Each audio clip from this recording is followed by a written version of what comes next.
Kita akan masuk di 1 Zulhijjah. Ini hari-hari emas. Jangan sampai luput karena datangnya cuma setahun sekali. Bismillahirrahmanirrahim. Alhamdulillahil qail. Segala puji bagi Allah Subhanahu wa taala yang telah berfirman, Inna iddatash syuhuri indallahi 12 syahran fi kitabillah. Yawma khalaqas samawati wal arda minha arba'atun hurum. Dzalika ad-dinul qayyim. Fala tadlimu fihinna anfusakum wa qatilul musyrikina kaffatan kama yuqatilunakum kaffa wa'lamu annallaha ma'al muttaqin. Sesungguhnya di sisi Allah Subhanahu wa taala ada 12 bulan semenjak diciptakannya langit dan bumi. Dan di antara 12 bulan itu ada 4 bulan yang dimuliakan. Itulah ajaran agama yang lurus. Maka jangan pernah kalian menzalimi diri kalian di 4 bulan itu. Dan perangilah orang-orang musyrik secara keseluruhan sebagaimana mereka memerangi kalian. Dan ketahuilah Allah selalu bersama dengan orang yang bertakwa. Walhamdulillahil qail. Segala puji juga bagi Allah yang telah berfirman, Wal fajri walayalin ashrin wasyaf'i wal watr. Dan demi subuh serta 10 malam berturut-turut sebelum subuh itu, serta kejarlah hari ke-8 dan hari ke-9-nya. Wassalatu wassalamu at-tammaini ala Rasulillahi sallallahu alaihi wasallam al-qail. Juga kita panjatkan salam hormat kita penuh dengan cinta dan kerinduan kepada Nabi Muhammad sallallahu alaihi wasallam yang telah bersabda, "Ma min ayyamin al-amalu salihu fihi ahabbu ila Allah min hadhil ayyam, ya'ni al-ashr." Tidak ada hari-hari sepanjang tahun di mana setiap amal salih yang dikerjakan lebih Allah cintai dibandingkan yang dikerjakan di 10 hari awal bulan Zulhijjah. Qalu walal jihadu fi sabilillah ya Rasulullah. Para sahabat mengatakan jihad pun di jalan Allah wahai utusan Allah belum bisa mengalahkan amal-amal yang dikerjakan di 10 awal bulan Zulhijjah. Qala walal jihadu fi sabilillah. Maka Nabi SAW bersabda, jihad pun di jalan Allah belum bisa mengalahkan. Illa rajulun kharaja binafsihi wa malihi wa lam yarji bidzalika bisyai. Kecuali seseorang yang keluar berperang berjihad, membawa seluruh harta dan jiwanya, kemudian dia tidak membawa pulang keduanya. Asyhadu an la ilaha illallah wahdahu la syarikalah. Wa asyhadu anna Muhammadan abduhu wa rasuluh. Saya bersaksi tidak ada orang yang berhak disembah kecuali Allah, dan Muhammad juga benar-benar hamba juga utusannya. Amma ba'd. Saudaraku seiman sedang Jumat rahimani wa rahimakumullah. Ayat tadi yang saya bacakan itu adalah sebuah pesan ilahi yang kekal ditelawakan oleh orang-orang beriman dalam surah At-Taubah ayat 36.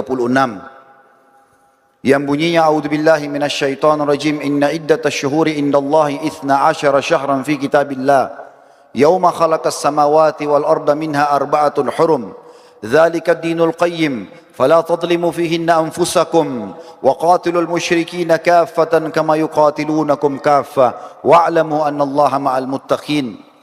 Sesungguhnya di sisi Allah Subhanahu wa taala ada 12 bulan yang semestinya menjadi perhitungan tanggal kalian, yaitu bulan-bulan Hijriyah, Muharram, Safar, Rabiul Awal, Rabiul Tsani, Jumadil Ula, Jumadil Tsaniyah, Rajab, Sya'ban, Ramadan, Syawal, dan kita sekarang berada di akhir Dzulqa'dah dan kita akan tiba bulan depan di Dzulhijjah. Sesungguhnya bulan-bulan itu sudah Allah tentukan dari semenjak penciptaan langit dan bumi. Di antaranya ada 4 bulan yang dimuliakan. Makna dimuliakan saudaraku seiman adalah dijelaskan oleh salah satu penafsir yang masyhur, Imam Qurtubi rahimahullah, dalam kitab beliau Tafsir Ahkam Quran.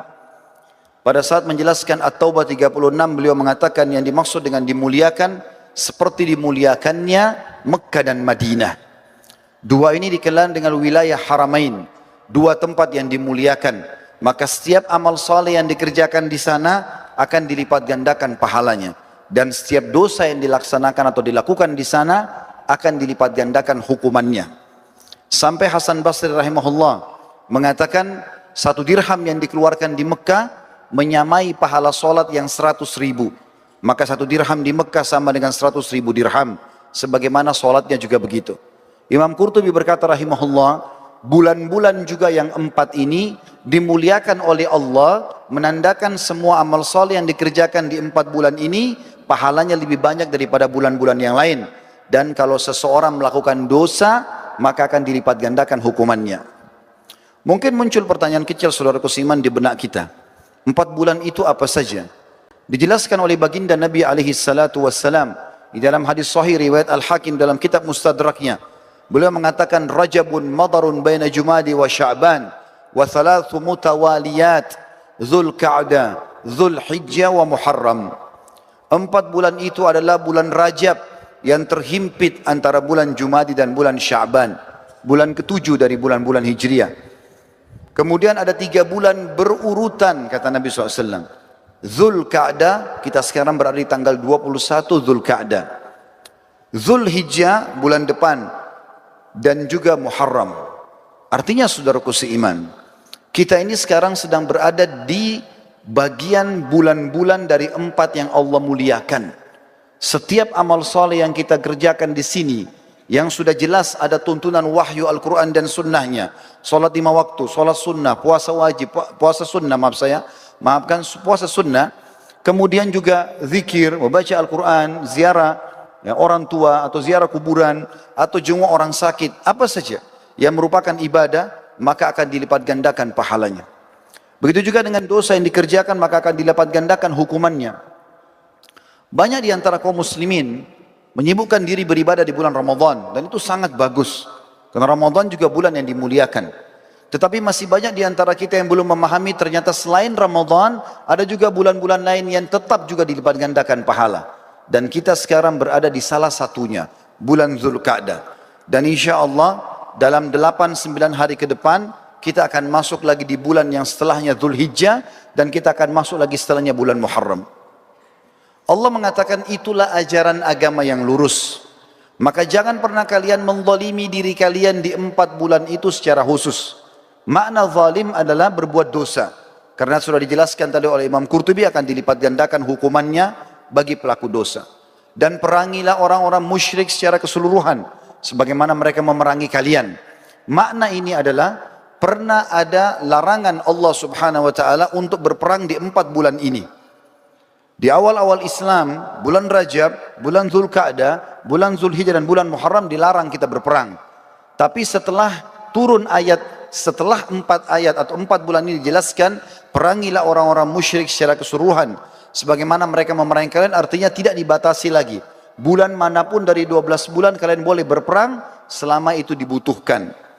Dan ketahuilah Allah selalu bersama dengan orang-orang yang bertakwa. Saudaraku seiman, dari 4 bulan ini saya akan kerucutkan bahasan karena di khutbah Jumat dan waktu terbatas. Kita akan fokus membahas 1 bulan saja. Saya akan langkahi bulan Rajab, bulan Dzulqa'dah dan bulan Muharram. Tapi kita akan fokus ke bulan Dzulhijjah yang kurang lebih akan kita masuk 8 hari atau 9 hari dari hari kita sekarang. Mungkin muncul pertanyaan lagi saudaraku seiman. Kenapa harus hanya fokus bulan Dzulhijjah? Karena memang bulan ini umumnya ulama mengatakan kalau ada bulan yang bisa menyaingi Ramadan itu adalah bulan Dzulhijjah. Apa sebabnya? Allah telah menyebutkan dalam surah Al-Fajr. Surah Al-Fajr ini teman-teman sekalian, Allah sebutkan di 3 ayat pertamanya, tadi sudah saya bacakan di pembukaan khutbah ini, A'udzu billahi minasyaitonir rajim, bismillahirrahmanirrahim, wal fajri wa layalin ashrin wasyafi'i wal watr. Demi waktu subuh, Allah bersumpah atas nama subuh itu, dan 10 malam berturut-turut sebelumnya, serta hari ke-8 dan hari ke-9-nya.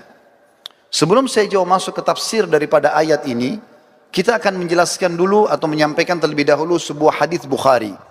Juga sudah saya bacakan di awal pembukaan khutbah, di mana pimpinan kita dan guru kita semua, suri tauladan orang-orang beriman Nabi besar Muhammad sallallahu alaihi wasallam telah bersabda, "Ma min ayyamin al-amalu salihu fihi ahabbu ila Allah min hadhil ayyam, ya'ni al-ashr."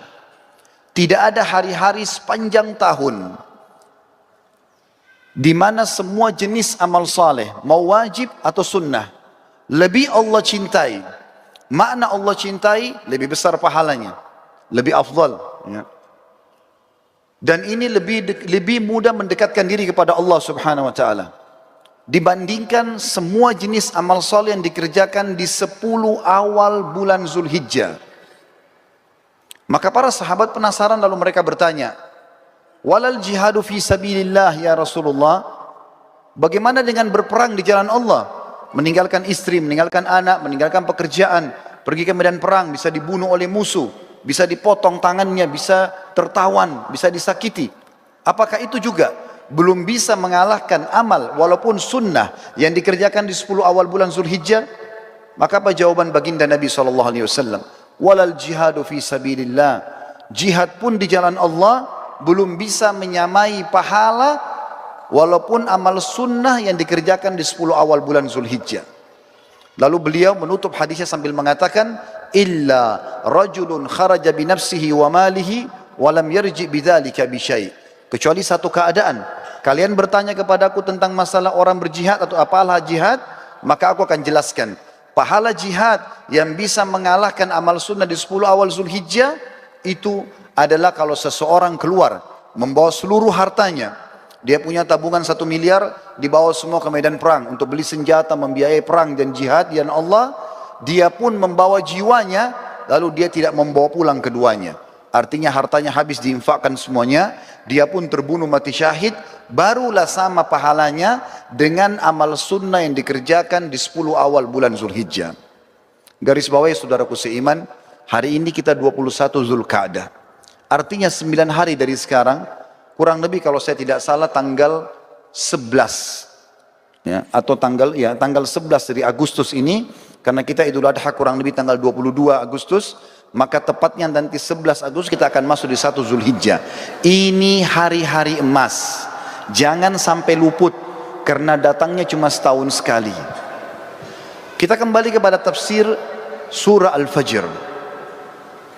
Untuk menjelaskan surah Al-Fajr teman-teman, saya akan susunkan beberapa amal yang sangat ditekankan di 10 awal Zulhijjah. Puncak daripada amal ibadah di sini adalah ibadah haji. Karena ibadah haji dikerjakan dari tanggal 8 Zulhijjah sampai 13 Zulhijjah. 6 hari ini adalah 6 hari ibadah haji. Dari 6 hari ini ada 2 hari hukumnya sunnah, ada 4 hari hukumnya wajib. Yang sunnah hari pertama tanggal 8 Zulhijjah dan hari terakhir tanggal 13 hari terakhir hari tasyrik. Ini sunnah. Tanggal 8 dikenal dengan hari tarwiyah. Makna tarwiyah dalam bahasa Arab adalah orang membawa air lalu menyiramnya di padang pasir sehingga padang pasir itu dari panas menjadi dingin. Itu bahasa Arabnya tarwiyah. Dinamakan tarwiyah karena di lokasi Mina pada saat jemaah haji masuk tanggal 8 Zulhijjah, di zaman dulu itu kering sekali. Bahkan sampai sekarang masih terlihat padang pasir dan juga panas. Maka dinamakan dengan tarwiyah. Jemaah haji disunnahkan masuk hari tarwiyah ke Mina, kemudian mereka memakai baju ihramnya, sholat duhur asar jamak qasar takdim, kemudian mereka duduk berzikir, beribadah, mendengarkan ceramah sampai maghrib dan isya. Mereka juga menjamak maghrib sama isya, ditakdim isya di waktu maghrib, kemudian di qasar waktu atau sholat isyanya saja jadi 2 rakaat. Menginap sampai besok pagi, tanggal 9 Zulhijjah, ini dikenal dengan hari Arafah. Jemaah haji pergi ke Arafah, kemudian mereka ibadah di situ dari waktu duha, duhur asar mereka jamak qasar takdim, kemudian mereka tiba sampai maghrib. Solat maghribnya sunnahnya ditakhir, diterlambatkan di daerah Muzdalifah. Setelah itu besok pagi tanggal 10 di Muzdalifah sunnahnya mereka menginap.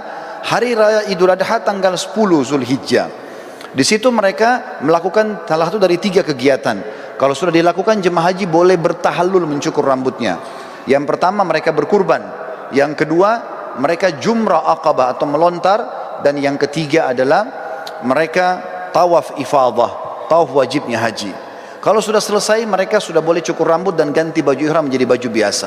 Setelah itu mulai tanggal 10 dikenal dengan hari Adha, hari Nahar, ya. Itu kemudian mereka nginap di Mina sampai tanggal 12. Kalau mau nafar awal, yang pertama meninggalkan dulu, ya, bisa keluar dari Mina setelah itu menyelesaikan haji, atau kalau yang mau nafar thani tetap tinggal sampai tanggal 13-nya. Di sini mereka jumrah, kecil, sedang, besar, atau jumrah, sugra, wusta, dan kubra. Setelah itu baru selesai hajinya. Ini ringkasan ibadah haji. Dan teman-teman suatu tidak asing dengan keutamaan haji. Yang sangat mulia adalah hadis Nabi SAW, siapa yang haji tidak rafath. Tidak rafath itu tidak mengucapkan kalimat syahwat kepada selain pasangan halalnya, cinta, rindu, sayang kepada selain pasangan istri atau selain suami. Siapa yang haji tidak rafath, tidak fusuk, berbuat kejahatan. Masuk dalam fusuk juga adalah memeluk, salaman, ciuman dengan selain mahramnya. Kemudian tidak jidal, berdebat-debat dan bertengkar di musim haji, maka dia akan pulang seperti baru dilahirkan oleh ibunya. Juga sabda Nabi SAW dalam hadis Bukhari Muslim, dua-duanya hadis sahih. Yang tadi juga yang sebelumnya hadis Bukhari Muslim, kata Nabi SAW, umrah ke umrah pengampunan dosa di antara keduanya, dan haji mabrur yang mengikuti syarat dan rukunnya tidak ada balasan kecuali surga. Ini puncak ibadah. Ibadah yang kedua, saudaraku seiman, adalah bagaimana seseorang berpuasa selama 9 hari dan sholat malam selama 9 malam itu. Kok bisa? Dari mana dalilnya? Surah Al-Fajr tadi. Allah berfirman, saya ulangi kembali ayatnya, A'udzubillahi minasyaitonirrajim wal fajr. Demi waktu subuh. Saya tafsirkan sekarang. Waw ini teman-teman dikenal dengan waw kasam dalam Al-Quran atau dalam bahasa Arab. Seperti kalau kita mengatakan wallahi, demi Allah. Allah kalau bersumpah dalam Al-Quran dengan menggunakan waw ini, berarti yang datang setelahnya informasi penting yang harus diperhatikan. Mirip dengan firman Allah yang lain, wal asr, demi waktu. Maka di sini juga Allah mengatakan wal fajr. Fajr teman-teman, kalau tidak pakai alif lam dalam bahasa Arab, maka terjemahannya waktu subuh. Tetapi dalam bahasa Arab ada lagi sebuah retorika yang, atau dalam grammar bahasa Arab namanya alif lam mu'arraf. Alif lam memperkenalkan sesuatu. Misal begini, kalau saya sedang janjian dengan seseorang di masjid ini misalnya, saya mengatakan, ayo kita janjian ketemu di masjid Az-Zikra. Contoh, kalau saya dengan teman saya tidak mau lagi menyebut nama masjid Az-Zikranya, saya cukup mengatakan, ayo kita ketemu di Al-Masjid. Alif lam ini dalam bahasa Arab sudah menutupi nama tempat yang sedang jadi target.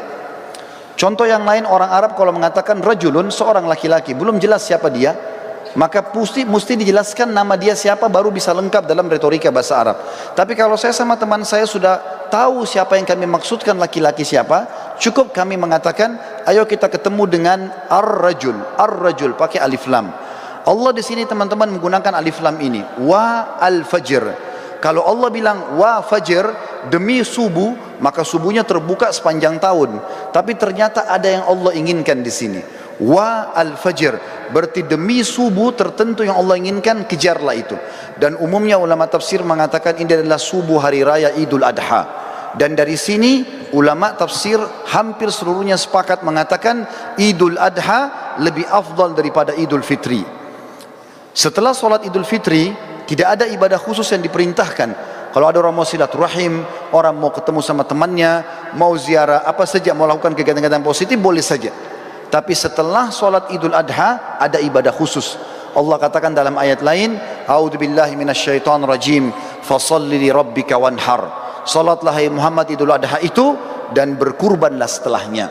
Maka Idul Adha adalah lebih afdal daripada Idul Fitri, walaupun kita kadang-kadang lebih merapengan Idul Fitri di negara kita.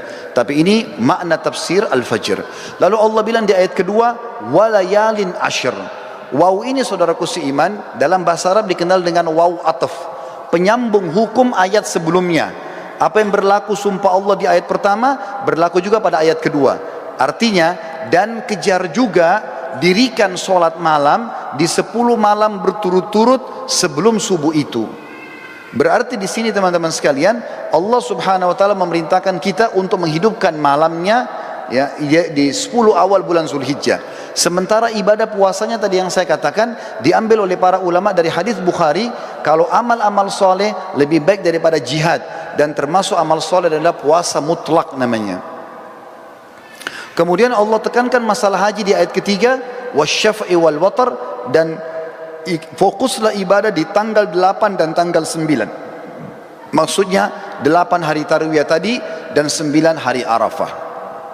Saudaraku seiman, Di sini berpuasa dan juga sholat malam dianjurkan karena ada surah Al-Fajr tadi. Ibadah yang selanjutnya yang sangat ditekankan adalah berkurban. Dan ini diikutkan dengan sholat Idul Adha sebelumnya.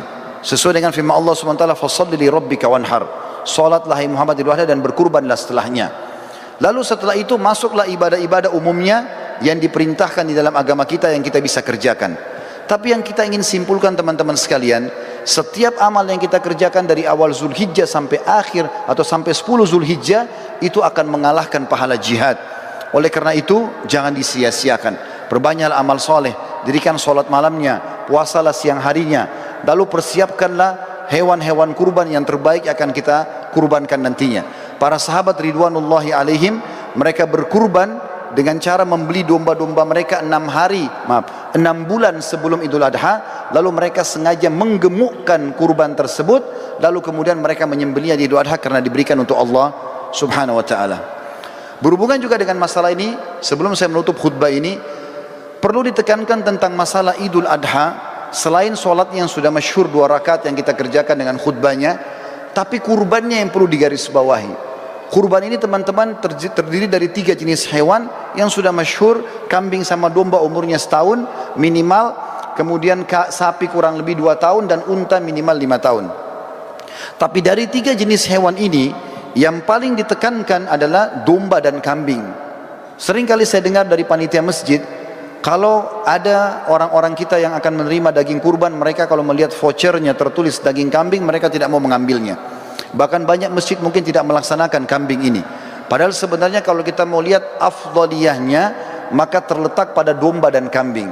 Dalilnya adalah, yang pertama, Nabi Ismail alaihissalam pada saat tidak jadi disembelih oleh Ibrahim, kira-kira diganti apa oleh Allah? Jawabannya jelas, diganti dengan domba. Allah sebutkan dalam Al-Quran. Kemudian yang kedua, hadis Bukhari menjelaskan, baginda Nabi SAW beliau berkurban dengan 65 ekor domba atas nama beliau sendiri. Beliau menyembelih 15 ekor dengan tangannya yang mulia, kemudian 4 atau 50 ekor dilanjutkan oleh Ali bin Abi Thalib radhiyallahu anhu. Berarti memang domba ini adalah hewan yang sangat dianjurkan, dan termasuk sunnah Nabi SAW selain menyembelihnya juga memakan sebagian dagingnya. Beliau pada saat selesai berkurban, beliau mengatakan, "Idrib li sahma," kosongkan atau lowongkan untukku sebagian daging tersebut. Maka Nabi SAW pun mengkonsumsi itu. Dan kambing ini teman-teman sekalian, sebagai penutup dalam khutbah kita, adalah hewan yang kalau dimakan dengan diniatkan ini adalah perintah agama, bisa mendapatkan pahala. Yang pertama, dalilnya adalah hadis Bukhari menjelaskan Nabi SAW sangat gemar memakan paha kambing.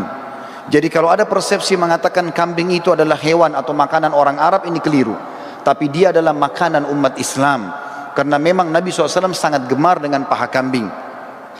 Yang kedua, berhubungan dengan dalil ini adalah akikah. Kita tahu setiap muslim kalau punya anak laki-laki, sembelih 2 ekor kambing. Kalau anak perempuan 1 ekor kambing. Ini berlaku baik itu muslim Arab, baik itu muslim bule, baik itu muslim dari Afrika, baik muslim dari Asia Tenggara atau orang Melayu, sama saja. Anak laki-laki 2 ekor kambing, anak perempuan 1 ekor kambing.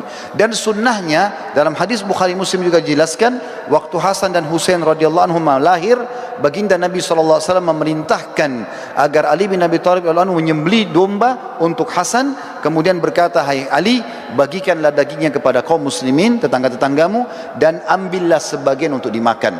Sunnahnya membagi sampai 1/3. Berarti di sini teman-teman, kambing itu domba dianjurkan untuk dimakan, karena dalam akikah tidak bisa diganti dengan hewan lain. Dan yang ketiga adalah Idul Adha, di mana sudah saya jelaskan tadi, kalau Ismail AS digantikan oleh Allah dengan domba, begitu juga Nabi SAW menyembelih dengan domba. Tentu menyembelih sapi boleh, menyembelih unta boleh, tapi kalau kita mencari afdaliyahnya, maka kita akan melihat dalil-dalil ini menunjuk atau mengerucut kepada kambing. Semoga bisa diambil manfaat. Aqulu qauli hadza, saya sudah mengucapkan perkataan saya ini, wa astaghfirullah li wa lakum, dan saya beristighfar kepada Allah, mengajak jemaah juga istighfar kepada Allah, fastaghfiruhu innahu huwal ghafurur rahim. Beristighfar dan bertobatlah karena Dia Maha menerima taubat hamba-hambanya. Alhamdulillah wassalatu wassalamu ala Rasulillah. Segala puji dan puja untuk Allah Subhanahu wa taala, dan juga salam hormat, salawat dan taslim kepada baginda Nabi sallallahu alaihi wasallam. Saudaraku seiman, hari Jumat adalah hari yang mulia. Bahkan kata Nabi SAW, tidak ada hari yang lebih mulia daripada hari Jumat. semenjak terbitnya matahari.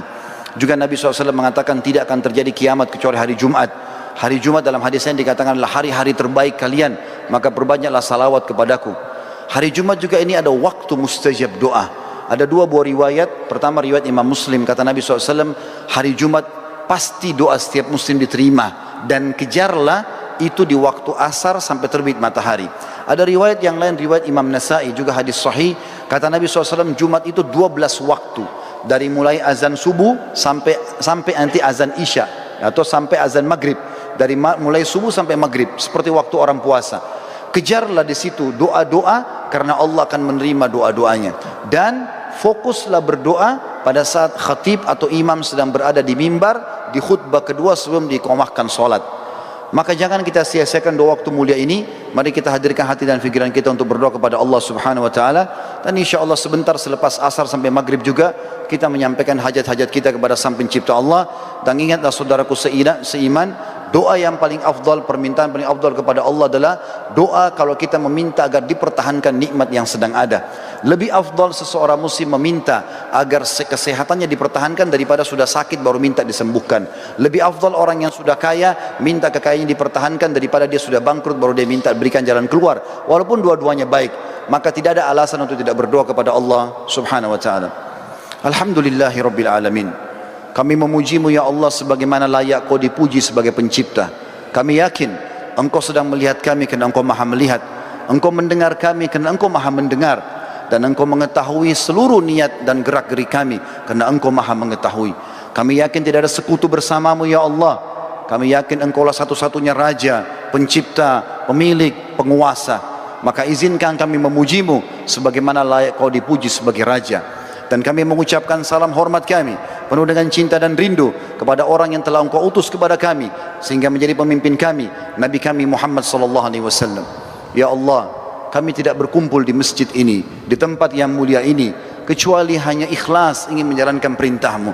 Terimalah amal ini dengan pahala yang sempurna. Dan kami memohon kepadamu ya Allah, terima seluruh niat, seluruh fikiran, seluruh gerak-gerik kami yang kami niatkan ibadah dengan pahala yang sempurna. Baik yang sudah kami kerjakan, yang sedang kami kerjakan, dan akan kami kerjakan sampai menjelang ajal dan nanti. Ya Allah, kami hamba-hambamu yang bersimpu di hadapanmu penuh dengan dosa dan kesalahan. Kami tidak luput dari kesalahan dan kekeliruan, tetapi engkau maha pengampun ya Allah. Maka gantilah seluruh dosa-dosa kami, dosa-dosa kedua orang tua kami, seluruh kerabat kami, bahkan seluruh muslimin dan muslimat, mukminin dan mukminat menjadi pahala. Ya Allah, kami keluhkan keadaan saudara kami di mana mereka tertindas, di Palestina, di Myanmar, di Syria, di Irak, di Yaman, dimanapun mereka berada. Ya Allah, tolonglah mereka, ikhlaskan niat mereka, terima para syuhada mereka, terimalah seluruh pengorbanan mereka dan menangkan mereka dari musuh-musuh mereka, serta ikut sertakan kami bersama mereka di pahala, baik dengan doa, dengan harta juga dengan jiwa kami. Dan ya Allah, hancurkanlah semua orang yang menginginkan keburukan bagi Islam dan muslimin. Kami memohon kepadamu ya Allah, makmurkanlah negeri kami Indonesia ini, jadikan negeri kami aman, tentram, karuniakan kami pemimpin-pemimpin yang adil, muslim, yang beriman kepadamu, sehingga menyebarkan keadilan dan kesejahteraan di antara masyarakat. Serta alihkanlah dari kami semua pemimpin yang zalim, yang tidak memberikan hak-hak masyarakat dan tidak takut kepadamu. Rabbana atina fid dunya hasanah wa fil akhirati hasanatan wa qina adzabannar wa adkhilnal jannata ma'al abrar ya azizu ya ghaffar ya rabbal alamin. Wa sallallahu nabiyana Muhammadin walhamdulillahi rabbil alamin.